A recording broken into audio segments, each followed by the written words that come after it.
Indonesia merdeka, kalau panas komen. Alhamdulillah saya sejuk, karena begini ya. Saya bukan seekor cacing yang tidak tahu sejarah. Karena tanpa Aceh, sejarah kemerdekaan Indonesia sama sekali tidak lengkap. Jangan hanya memandang tanggal 15 Agustus saja, tapi pandanglah tanggal 22 Juni. Ya. Karena itu juga merupakan tanggal terpenting dan istimewa. Kemerdekaan Indonesia bukan tanpa campur tangan orang Aceh. Boleh dibilang, bukan cuma sejarah kemerdekaan, tapi juga sejarah lahirnya kerajaan-kerajaan Islam di Nusantara berkat ulama-ulama dari Aceh. Jadi, tahun 1527, Sultan Demak dan Cirebon mengutuskan Fatahillah untuk merebut Sunda Kelapa yang telah lama diobok-obok oleh Portugis. Tepat pada tanggal 22 Juni, Fatahillah berhasil menjatuhkan bendera Portugis dan mengusir Portugis, menyelamatkan Sunda Kelapa. Takbir pun berkumandang. Sunda Kelapa diubah menjadi Jayakarta. Nah, bukan tanpa alasan Sultan Demak dan Cirebon mengutus Fatahillah. Kenapa Fatahillah sangat dipercaya oleh Sultan Demak dan Cirebon? Karena mereka satu keturunan dari kerajaan Samudra Pasai, Islam tertua di Nusantara. Jadi, selain sejarah 22 Juni, ada sejarah 15 Agustus tahun 1945. Indonesia diakui oleh dunia berkat Radio Rimba Raya yang mengeluarkan suara dengan sangat lantang dalam beberapa bahasa.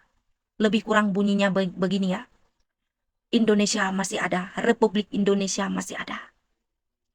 Rakyat Indonesia masih ada, Aceh. Jadi, begitulah peran Aceh di dalam kemerdekaan Indonesia. Tanpa Aceh, sejarah Indonesia tidak lengkap. Bukan hanya sejarah kemerdekaan, tapi juga sejarah kerajaan-kerajaan Islam. Dan Dakota DC3 merupakan sebuah pengorbanan dari rakyat Aceh. Begitu juga dengan Monas, dihiasi dengan kemewahan, terlihat indah. Siapa saja yang datang terpukau matanya. Karena apa? Karena melihat beningnya emas yang berbentuk lidah api. Itu merupakan pengorbanan dari pengusaha sukses asal Aceh, yaitu Teku Markam. Nah, itu sebagian milik dia, 28 kilo. Jadi, jika di tempat lain melahirkan pahlawan wanita yang hanya menulis di ruang aman, tapi Malahayati asal Aceh mampu memegang senjata dan memutuskan leher Cornelis de Houtman. Beliau merupakan laksamana wanita pertama di dunia. Jadi, beliau masih garis keturunan Sultan Ali Mughayat Shah. Dan Cut Nyak Dien merupakan tokoh yang sangat ditakuti oleh Belanda hingga beliau diasingkan ke Sumedang. Kenapa Belanda tidak menghabisi Cut Nyak Dien? Karena mereka sangat takut dengan Cut Nyak Dien. Sehingga Cut Nyak Dien diasingkan ke Gunung Puyuh dan dimakamkan di sana. Gunung Puyuh pun viral ketika makam Cut Nyak Dien ditemukan di sana. Jadi selain mereka berdua di Aceh, juga ada mutiara yang bersinar hingga setelah beliau gugur di medan pertempuran, masih tetap berpegang kepada perlawanan. Tidak ada kata menyerah. Tangannya yang memegang rencong membuktikan setelah beliau gugur, rencong tidak terlepas di tangannya. Sehingga Belanda memutuskan tangannya, memotong tangannya, dan membawa tangannya ke negara Belanda. Begitulah sejarah Aceh. Jadi jika Aceh disebut sebagai musuh, sepertinya Aceh siap. Tapi kalau Aceh dianggap sebagai saudara, lebih dulu Aceh siap.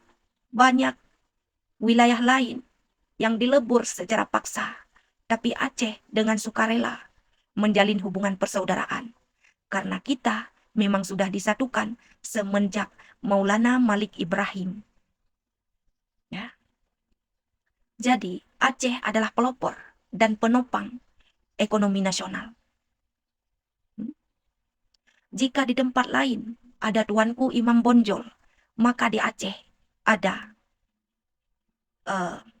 Tengku Umar dan juga Tengku Cik Didiro. Begitulah Aceh. Aceh adalah legend. Jadi tidak usah ditunjuk-tunjukkan. Tidak usah diumpama-umpamakan. Hari ini Timur Leste sudah berdiri sendiri. Itu bukan musuh bagi kami, tapi tetap saudara. Kita sama-sama makhluk Allah. Dan jika seandainya Indonesia pun bubar, berdiri masing-masing karena banyak wilayah yang ingin merdeka, yang ingin berdiri sendiri, kita tetap saudara. Jika kita diterima, tapi kita kalau tidak diterima dinyatakan sebagai musuh, untuk apa? Kita tetap berdiri. Ya. Begitulah sejarah Aceh. Lebih kurang saya minta maaf. Mungkin penjelasan saya singkat ataupun lebih memihak kepada Aceh, tapi ini bukan memihak. Ini adalah fakta sejarah. Dan apabila sejarah itu tertanam, maka galilah. Jangan ikut menanamkan. Karena sejarah milik kita semua tidak ada larangan untuk diketahui. Dan tidak ada pantangan untuk disebarkan. Agar generasi-generasi mendatang tahu bagaimana sejarah yang asli. Begitulah kawan. Jadi saya sama sekali tidak merasa kepanasan. Malah saya bangga kalian bisa merayakan tanggal 15 Agustus dan tanggal 22 Juni. Salam hormat dari Aceh untuk Indonesia. Semoga tetap berdiri tegak. Assalamualaikum warahmatullahi wabarakatuh.